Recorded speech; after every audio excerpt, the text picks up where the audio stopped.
Hi అండి అందరికీ ముందుగా వినాయక చవితి శుభాకాంక్షలు. రెగ్యులర్‌గా పూజ అయితే మా ఆయన చేసుకుంటాడు. సోమవారం రోజు ఏదైనా ఫెస్టివల్ రోజు నేనే చేస్తా. కానీ ఇంకా నేను వంట దగ్గర ఉన్నా అని చెప్పేసి ఫెస్టివల్ అయినా సరే నేను చేస్తాలే అని చెప్పేసి ఆయనే చేస్తున్నాడు. పూజ మొత్తం చేయడం అయిపోయిన తర్వాత ధూపం వేస్తున్నాడు ఇంట్లో మొత్తం. మేము ఇంట్లో అయితే ఈ వినాయకుడిని అయితే పెట్టుకోము. జనరల్‌గా రెగ్యులర్ పూజ ఎట్లా చేసుకుంటామో అట్లనే చేసిండు.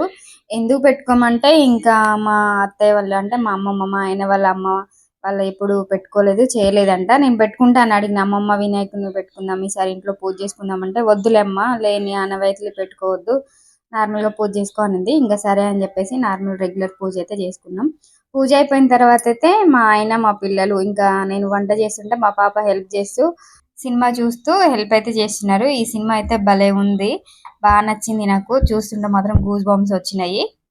'మహా అవతార్ నరసింహ' మూవీ అసలు ఎంత బావుందో! థియేటర్‌లో అయితే ఇంకా మస్తుండాలి అసలు ఇది చూస్తుంటే. ఇంట్లో చూస్తుంటేనే ఇలా ఉందంటే, మీరు ఈ సినిమా చూసారు, చూసుంటే కామెంట్ చేయండి ఎలా ఉంది అనేది. చూడకపోతే మాత్రం ఖచ్చితంగా మీతో పాటు మీ పిల్లలకి గూడా చూపిచ్చండి.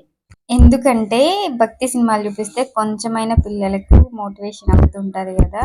దానివల్ల కొంచెం చూపిచ్చండి అంటున్నా. సినిమా మాత్రం చాలా బాగా తీశారసలు. ఎలా తీశారో ఏమో గాని.